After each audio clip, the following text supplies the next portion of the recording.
Well, hello my friends, and happy Sunday to you. Look at this. So I am working in my journal today. I just wanted to create and play and just kind of have some fun. So I just got my journal out and I had a message and ideas, and I just wanted to get them down as fast as possible. So this is a 9 by 12 Canson journal, and I'm putting all of my vintage papers down with DECO Art Matte Medium.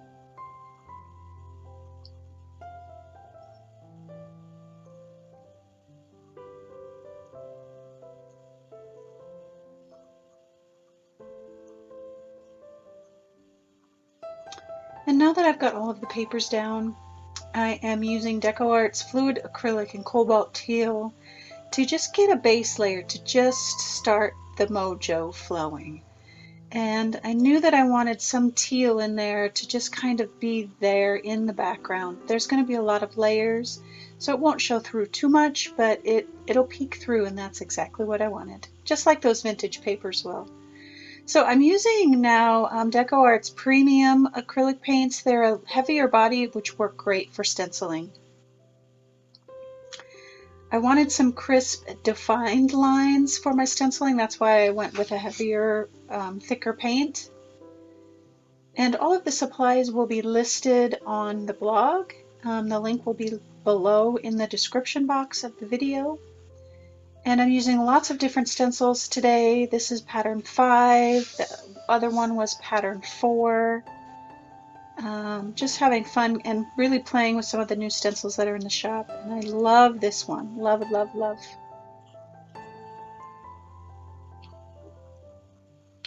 This is the Vintage Cross stencil.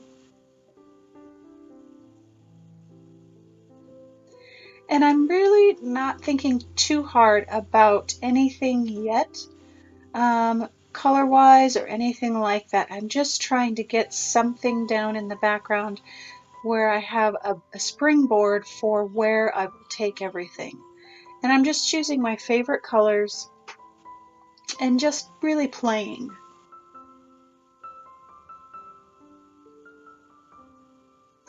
Now I knew that I wanted to use the face stencil for the girl, and so you can see that I'm visibly leaving some area not too stenciled, and I did that on purpose because that's where I was going to put my face for the most part.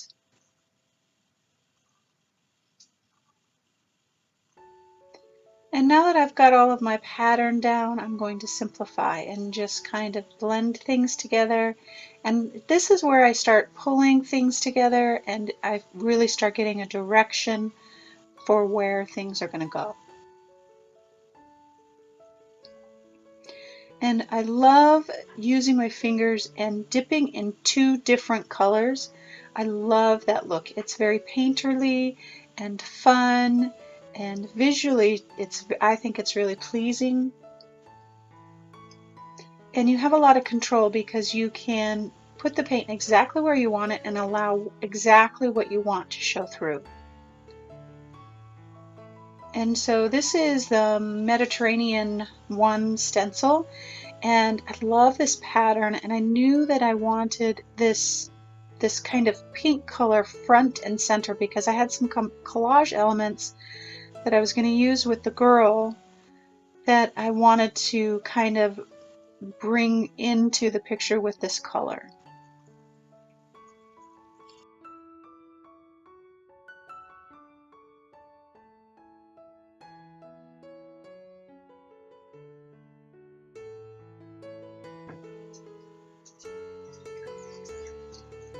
And this is the Faces Looking Over stencil, and I am now just using the my INKTENSE pencil for shading, and what I'm doing is I'm just kind of going over the lines and then grabbing my brush.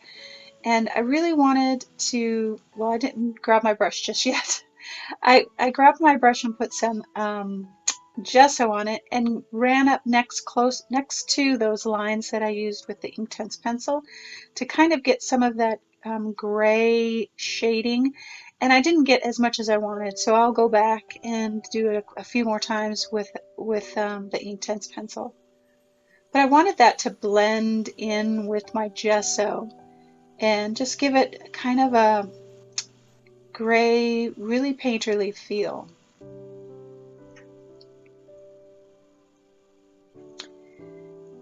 And I'm just kind of now toning down, now that I've got the gal in there, every step always tells you where the next thing is going to happen, usually with me.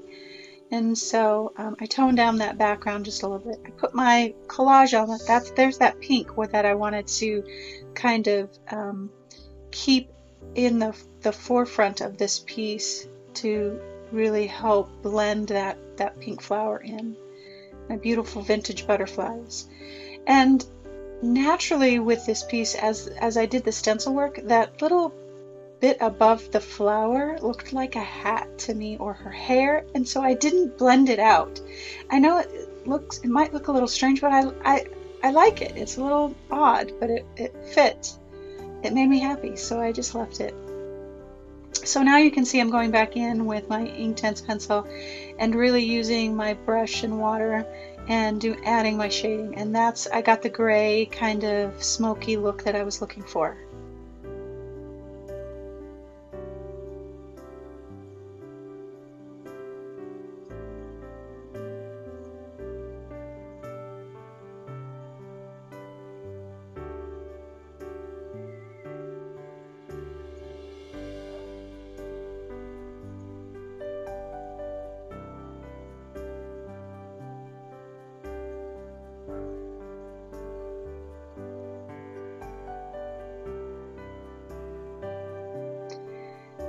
And I'm really taking my time and just really, I love the process of art journaling and just kind of having fun, because it really helps me focus when I have an idea of where I want something to go and I have a quote specifically. I can really focus on the meaning of the piece and taking my time, and that always happens as I'm shading, because it does take time.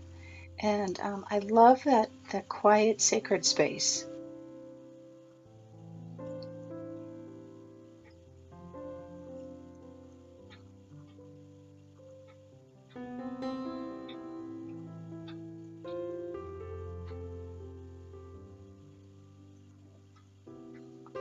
I made her eyes turquoise to, again, move your visually to make it pleasing, because there's turquoise in the background and all around, and it just keeps your eye moving around the piece. Plus it's fun and different and something unusual.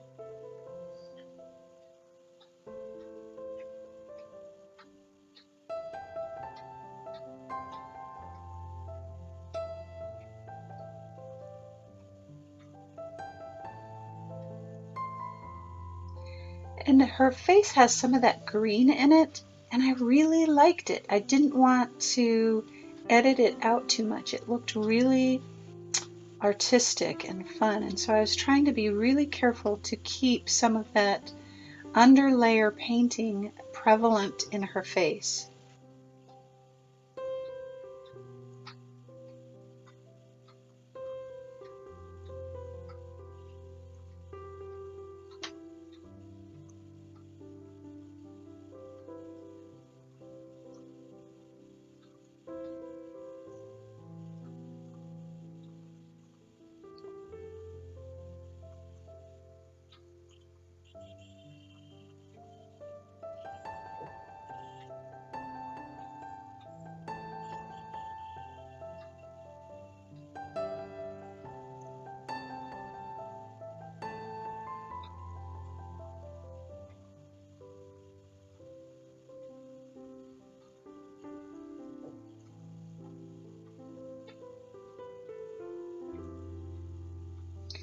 I am using gesso as my paint, because I like that scratchy kind of washed look that it provides. It's different and I really like it.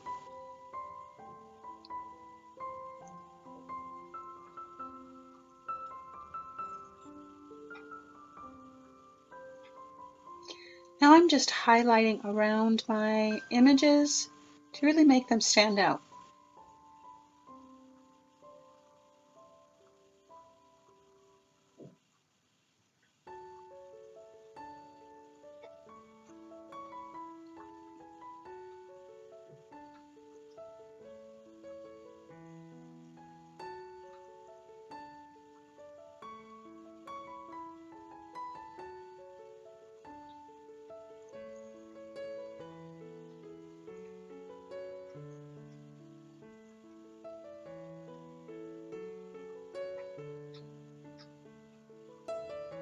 putting my words down, and then I can just really kind of pull everything together. I talk about the meaning behind this piece, and this quote and the meaning is from a book that I'm reading, and I'll have a link to the book on the blog as well.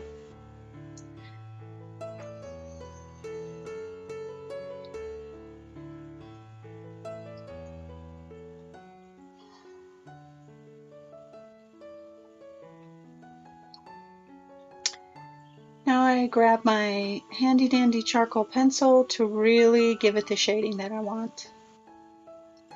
I use the INKTENSE pencil because it gives a real watercolor effect, and I love that. But then I want just a little more oomph, and so I'll use my charcoal pencil for that.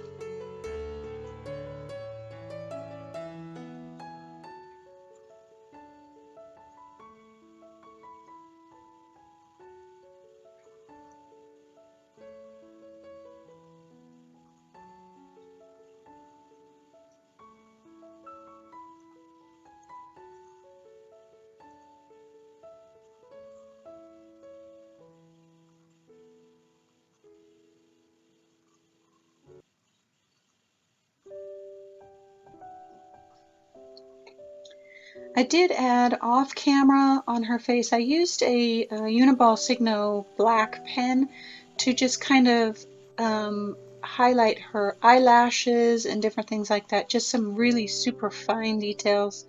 And you'll see those in the pictures at the end. I'm just adding some additional shading around the edge. And then I'll use just a few more stencils. I love my stencils, and add some white and some black for highlights and lowlights, which kind of bring interest and a pop to the page. And that's about it, my friends. I hope you enjoyed today's video, and I hope if you did that you subscribe and you like. And if you want further information about any of the products that I use, it'll be in the description box below. And stick around for the story behind this piece. It's a really important one. So I hope you enjoyed today's video, and have a great Sunday.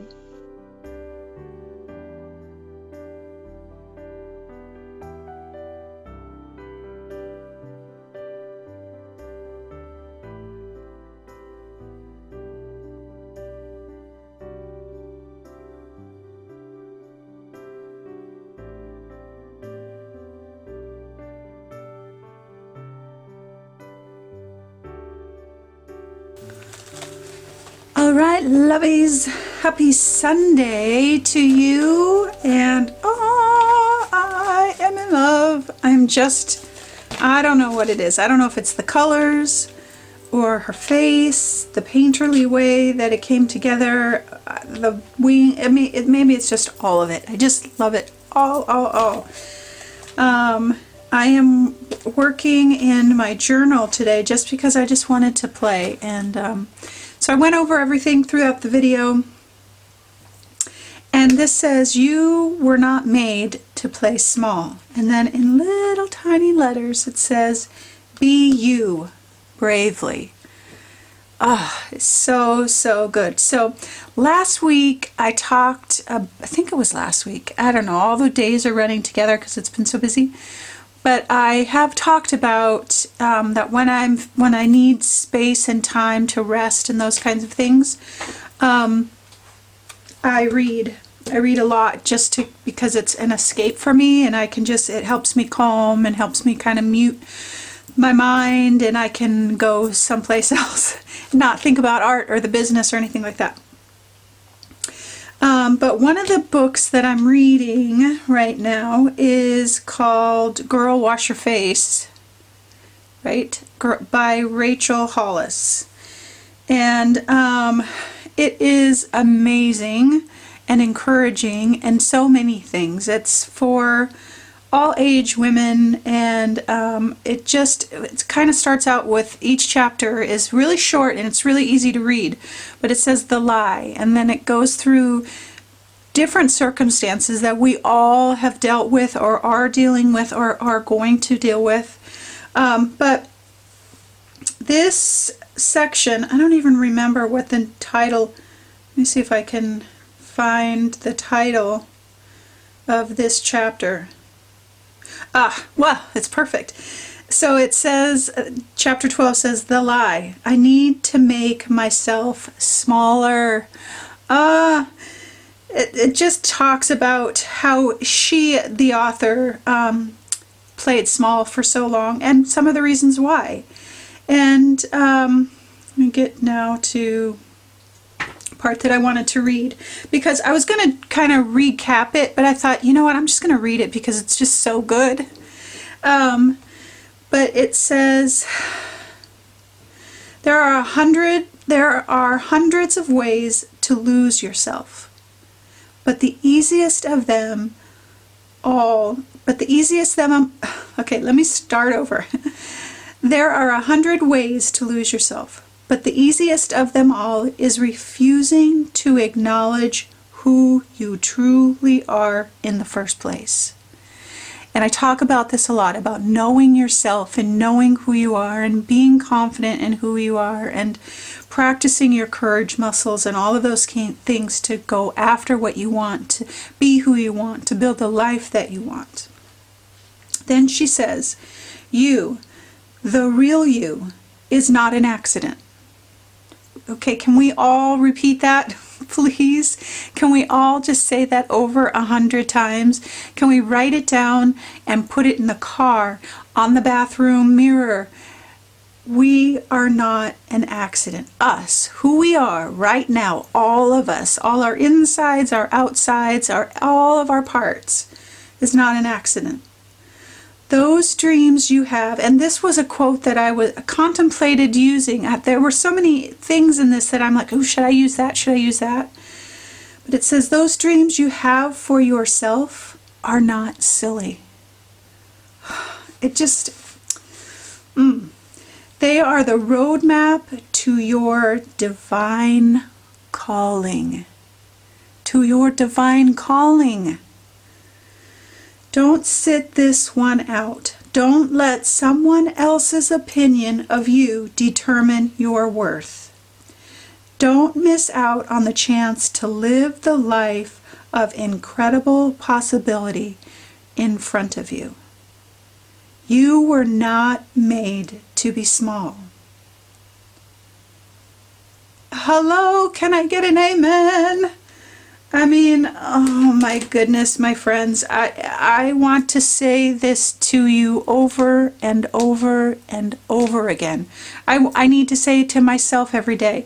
And part of the reasons why I read books like this all the time is because we all need that positive reinforcement to break those voices, those habits, those things that we naturally go to when things aren't going right or just in life in general.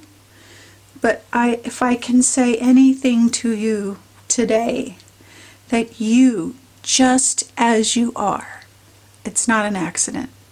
And there's so much that you have to offer others, people in your family, the world, your job, your art community, whatever it is. There's so much that you have to offer.